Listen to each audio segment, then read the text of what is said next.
Baru aja harga emas di Indonesia telah mencatatkan rekor baru yang fantastis, menembus Rp2 juta per gram. Lonjakan harga ini bukan sekedar angka, melainkan cerminan dari ekonomi global dan gejolak geopolitik. Fenomena ini memicu pertanyaan besar.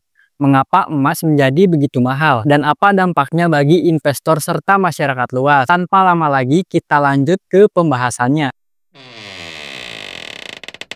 Pada tahun 2025, harga emas di pasar domestik, khususnya produk Antam, berhasil memecahkan rekor dengan menembus angka 2 juta per gram. Kenaikan drastis ini berasal dari beberapa faktor global yang saling terkait. Salah satu pemicu utamanya adalah sikap bank sentral global, terutama The Fed, yang menahan kenaikan suku bunga atau bahkan mengisyaratkan pemotongan. Suku bunga yang rendah membuat obligasi pemerintah dan instrumen investasi berbasis bunga menjadi kurang menarik, sehingga investor beralih ke emas sebagai aset safe haven yang tidak menghasilkan bunga. Selain itu, geopolitik menjadi katalisator utama. Konflik di Timur Tengah dan ketegangan perdagangan antar negara-negara adidaya menciptakan ketidakpastian yang mendalam. Dalam kondisi seperti ini, emas secara historis selalu menjadi pilihan utama untuk melindungi nilai aset. Permintaan emas oleh bank sentral negara-negara berkembang juga meningkat secara signifikan untuk diversifikasi cadangan devisa, menjauh dari ketergantungan pada dolar Amerika Serikat. Terakhir, pelemahan nilai aset tukar rupiah terhadap dolar Amerika Serikat juga turut mendorong kenaikan harga emas dalam negeri.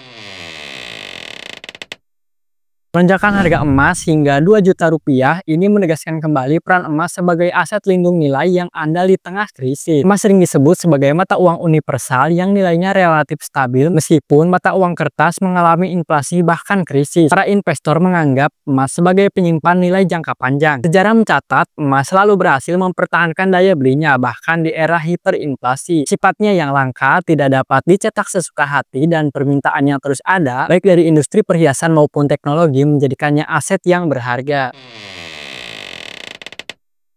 Bagi investor, lonjakan harga emas seperti dua sisi mata uang. Di satu sisi, kenaikan ini adalah kesempatan untuk meraih keuntungan yang signifikan. Investor yang telah menyimpan emas sejak harganya masih di bawah 1,5 juta, ini dapat menjualnya dengan margin keuntungan yang besar. Ini memicu euforia di kalangan investor retail yang banyak berburu emas di butik Antam. Namun, di sisi lain, harga emas yang sudah sangat tinggi juga memunculkan kekhawatiran akan potensi koreksi. Harga emas yang telah mencapai puncaknya bisa jadi sinyal bahwa pasar sudah terlalu panas. Kenaikan harga emas yang drastis memiliki dampak yang luas bagi masyarakat umum.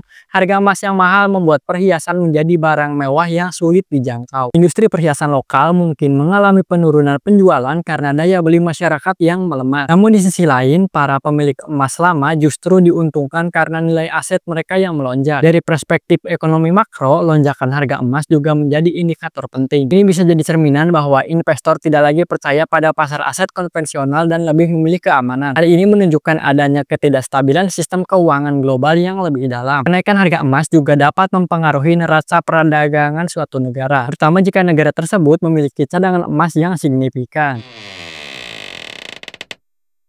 Dengan harga emas yang sudah mencapai 2 juta rupiah, pertanyaannya adalah apakah masih layak berinvestasi di emas? Jawabannya adalah ya, namun dengan strategi yang lebih matang. Pertama, pertimbangkan investasi jangka panjang. Emas tidak cocok untuk investasi jangka pendek karena fluktuasi harganya. Sebaliknya, simpan emas sebagai bagian dari portofolio jangka panjang untuk melawan inflasi. Dua, diversifikasi adalah kunci. Jangan menaruh semua dana Anda di emas. Kombinasikan dengan berbagai aset lainnya seperti saham, obligasi, dan properti untuk mengelola resiko. Ketiga, gunakan metode investasi yang fleksibel.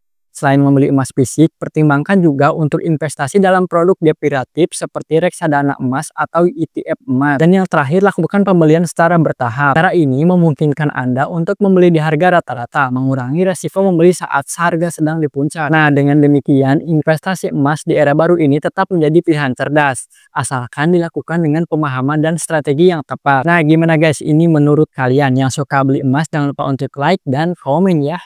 Bye.